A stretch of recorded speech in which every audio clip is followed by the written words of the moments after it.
Well, in this question, they give us a diagram, and you can see that's clearly a diagram. If you right click, you can see it's not a table, it's a picture of a table, and they ask us to reproduce that. Now, that looks fairly simple, but there's quite a bit of work involved here, and I doubt if they'd give you a question as long as this in an exam, but it certainly gives you just about all the practice in terms of all the basic constructs of putting a little table together.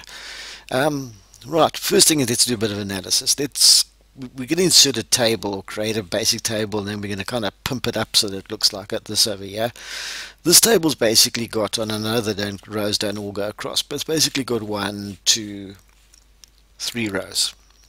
And it's got basically got 1, 2, 3, 4 columns. So I'm going to start with that and insert, and I'm going to go to table, and I'm going to say, right, I want to insert a table. Please don't go to draw table, just insert the table. I want to have 4 columns and 3 rows. Okay, now don't panic and say, boo, but it's not the same size. Okay, stadig with die klippe, we'll get there. One step at a time, like Jordan Sparks. And the first thing I would do is I'd say, right, well, these first two cells or rows, or sorry, columns, they've been merged. Okay, first of all, okay, let's make life a little bit easier and make these columns a little bit bigger. Okay, and that's roughly the size that I would want for what I've got here. I'm just going to take that heading out, so I've got a bit more space to work with. And okay, I could try and get the rows exactly the same, but I could make life a lot easier, and I could say, why don't we distribute the rows evenly? Yeah, that's looking a lot better already. And my table needs to be a little bit narrower, and I could distribute these columns evenly maybe. But you know, I'm getting a little bit sidetracked myself at this stage. But anyway, we've got some of the basic things done already. Let's go back to what I was originally saying, right, let's do that, and we'll merge the cells. In other words, it comes across as one big cell. We've got a bit of dirty big cross in it later on, but we'll sort that out. This one, I'm also going to merge the cells as well. That looks fine. This one, this can come in a bit over there. Okay, it looks approximately the same. They want us to put some text in, name and surname. I doubt if anybody would be as petty to say that you must match the font style up exactly the same, but what is bothering me a little bit is that this text here is sort of in the top left hand corner of the cells, where this is sort of like in the middle against it, so we need to do some type of alignment somewhere along the line. Okay, let's go and have a look at what can we do. Let's look at design. We don't want to look at that. Let's look at layout, and yeah, the whole lot of options under alignment. So that's in the top left where it is currently. I sort of wanted, and that would be the exact center of the cell, I want it to be aligned, centrally aligned towards the right. Okay, that's looking a bit better already. What else do I need to do here? There's a whole lot of coloring in that I've got to go and do here still. We can set that out. Let's go make, most of the borders are going to be red, so let's just go and put the red borders in while we're about it. What do we need to do to get red borders? Red borders, red borders, red borders, cell margins. No, not interested in that. Anybody want to show me red borders quickly? Okay, as we said before, you don't see it at first. Take a deep breath, have a look again. You don't see it, try the next step. But there's this, it looks a little bit more like borders for my liking. Yeah, it looks a bit better. The pen color, I'd like it to be red, and I'll change all the other ones later on.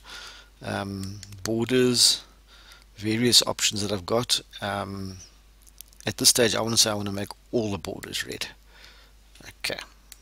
And later on, we'll touch up those that don't need any work on it. This and I'm spelling mistake too. This bottom right hand cell is a little bit of a blighter in that it's obviously meant to store 10 cell numbers. Sorry, not 10 cell numbers, one cell number, but you know what I mean, 10 digits, because they're 10 digits in a cell number, like 082 blah blah blah blah blah blah blah. And okay, the opposite of merging cells is to split cells. Right, I want to say this, it must have 10 columns. They must have 10 little hookies there for me, but there must still be one row. In other words, I want extra rows put in there. Okay, please do that rather than drawing each one individually. Okay, as I say, we know where you live. We will hunt you down if you do that. And what else do I need to do? I need to put in some text here. Okay, which I cunningly entered beforehand, but it's not going where I want it to go. Okay, obviously it's in the wrong direction. So let's have a look at now and design. I don't see anything handy up there, so I'm going to go back to layout and have a look at text direction. Anything there that I can see? Text direction, here we go, text direction. Okay, and there are a whole lot of options. I can basically carry on clicking till I get it right. Okay, that's kind of the direction there, and then what I want to do is get it sort of in the middle, dead middle of the cell. Okay, sports medicine conference. Okay, that's not looking too bad. What have I still got left to do? Okay, I've got an outside border needs to be thick and blue, but how do I get this cross in here? Well, I could go and draw lines. Please don't do that. Those are also borders. They're just diagonal borders.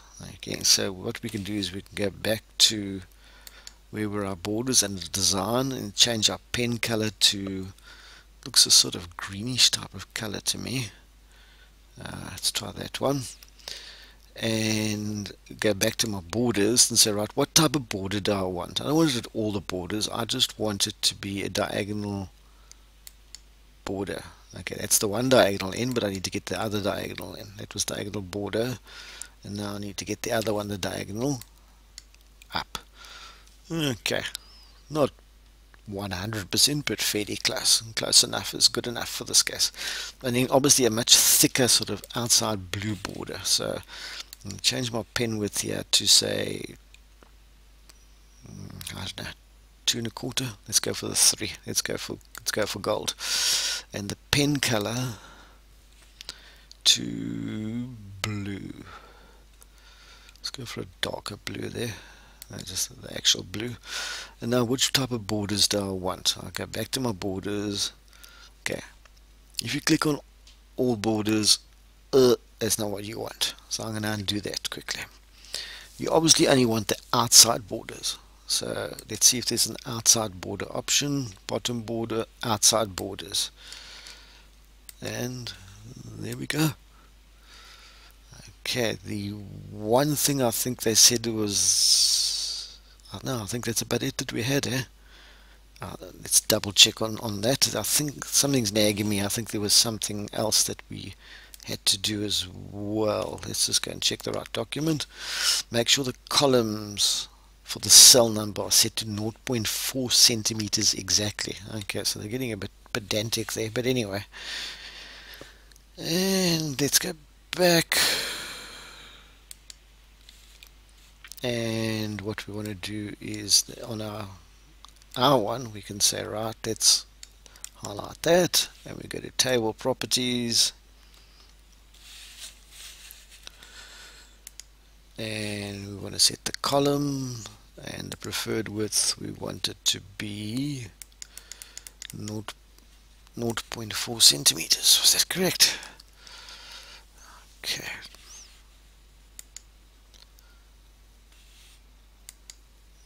Which actually doesn't kind of look like the diagram, but anyway, the problem with diagrams is that you can obviously stretch them and make them smaller and bigger, which might have been what's happened over here. But I mean, that's pretty close. Okay, the font, you might argue, is a little bit different, but even that we could change if we really wanted to, but that's perfectly acceptable, and it's giving you a nice lot of practice there. Right, we survived. Clear the tables.